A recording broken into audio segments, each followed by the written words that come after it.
Now we're going to talk about communication skills. So this is our first lecture that is basically straight from your competencies that you need to learn as part of your certification. So we're going to start with just a thought.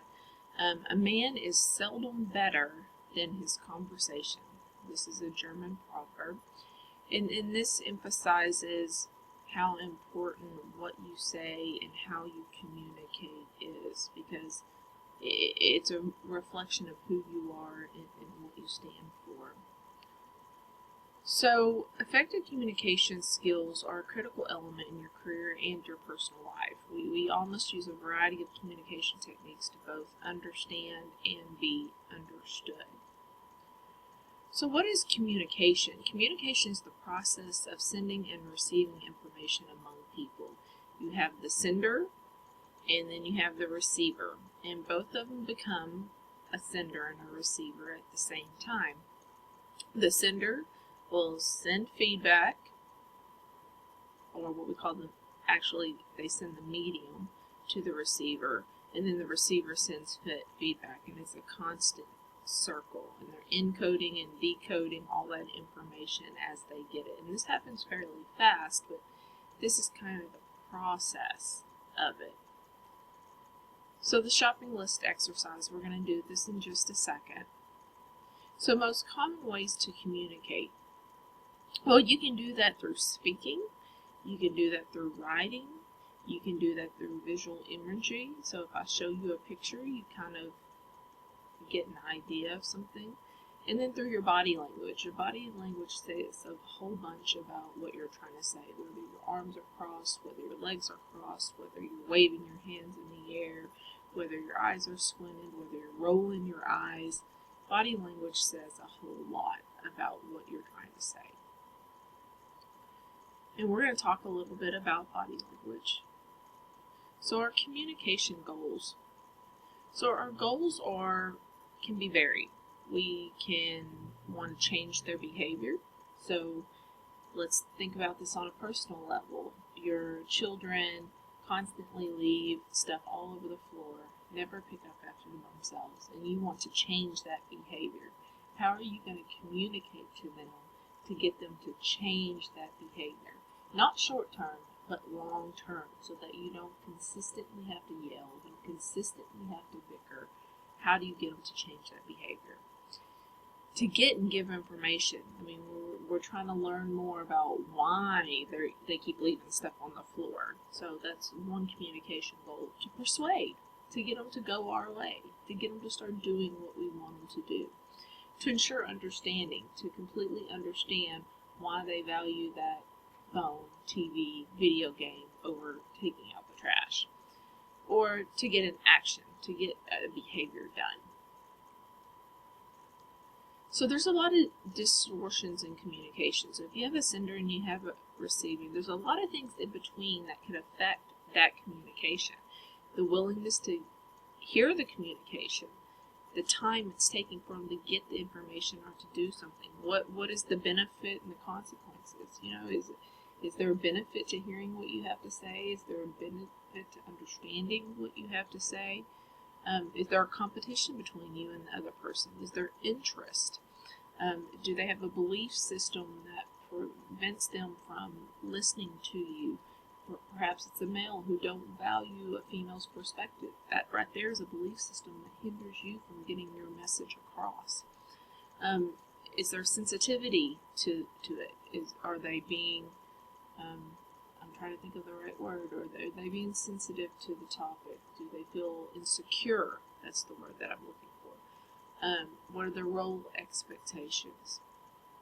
A lot of that has to do with you trying to get your message across, and you don't see those items as being barriers, but they are barriers. So we need to improve communication because 70% of our communication efforts are misunderstood, misinterpreted, rejected, distorted, or not even heard. 70%. So you have 6 people talking in a 2-person conversation. If you think about everything that you say in a day, if you think that 70% of it was not heard, that's pretty frustrating. So whenever you communicate, you want to ensure that whatever you're saying is getting to where you need it to go. And the best way to do that is to understand all the things in its way that could be keeping it from getting to where it needs to be. So the critical success factor is that the majority of your perceived ability comes from how you communicate, your tone. I used to hear this all the time from my mother. It's not what you say, Shannon, it's your tone of voice. And I find myself saying the same thing to my 13-year-old daughter. It's the way you say it. 38% of it is visual. So what they're seeing, I mean, is it your body language? Is it your facial expressions? Is it you turning away from them while they're talking to you? I mean, what is that visual appearance? And then 7% is actually what you say. So very little of what you say actually matters as much as your tone and what they see. 93% of all the communication is nonverbal, or what we consider skill set. So what we're going to talk about is how you can do that.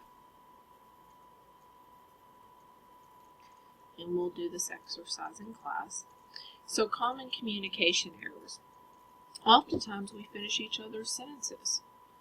You know, that's something that you don't want to do. We think that makes us feel understood, but perhaps that's not what they were trying to say at all.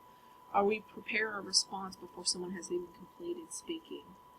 They start saying something and you hear the first word and all of a sudden you're thinking about how you're going to come back at them. Then actually sitting there listening and comprehending what they say. Listening is a big piece of it. And multitasking while listening. Doing a bunch of things. Perhaps I'm doing dishes while my kids are talking to me. Or perhaps I'm working on the computer while my husband's trying to tell me something. That is not truly listening. And they get that. So that's something you need to do. Make sure you're doing is you're attentive and all your attention is on what they are saying. Don't be writing and making notes while they're talking. We see doctors do this all the time and nurses. That is not good listening. That does not engage your client or your patient. Fully attentive. Don't write while they're talking. Write after they talk. Filtering content or meaning based on the speaker. And speaking for others. That's something that you don't want to do. So communication is a two-way process. In order to have good communication, you have to listen to understand. You have to understand before you formulate your response. You have to speak to be understood. Make sure that you're erasing all those barriers that could come in between. And seek understanding before proceeding. And then repeat. You can seek that understanding by replicating what they say. Perhaps you say something like, did I hear it correctly that you feel blah, blah, blah, blah, blah, blah. By repeating that, then they're getting affirmation that you did hear what they said. Essentials of good communication include knowledge, spontaneity in the conversation and level of conversation, organizing your thoughts, participating in the discussion, body language, show versus telling. Show them that you understand, not just tell them. And being a good listener, listening versus hearing. Make sure that you are actually listening. So that leads me to how to be an active listener. Being an active listener means you're engaged in listening to them. Set the stage. Make sure the environment is appropriate. Ensure a mutual understanding. Understand body language. Look at their body language. I mean, are they waving their hands in the air and showing frustration? Then you can formulate your response in your body language in response to that. Suspend your judgment. For that brief second while you're trying to listen to them, don't formulate any judgments. Just listen to what they're saying. And behaviors that can hinder effective listening. Acting distracted, like looking at your watch or a clock. Telling your own story without acknowledging theirs. A lot of times we want to get our point of view in without acknowledging that they told us something. Give no response at all. Or invalidate that response and be negative. Interrupt them in the middle of what they're saying. Or criticize them. The worst way to get people to turn away from you is to criticize them. I mean, and that's the worst mistake you can make. Techniques to improve your listening skills. You can paraphrase, restate what was said in your own words. Summarize, pull together the main points of what they're trying to say. And question, challenge the speaker to think further, clarify both yours and theirs understanding. And a lot of this you're going to see when we get to motivational interviewing. There are two basic types of questions. There's the closed questions, which get a one-word response and inhibit thought.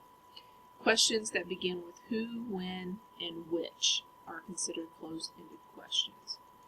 Open-ended questions invite unique thought, reflection, or an explanation. These are questions that begin with how, what, and how come. Not why, but how come.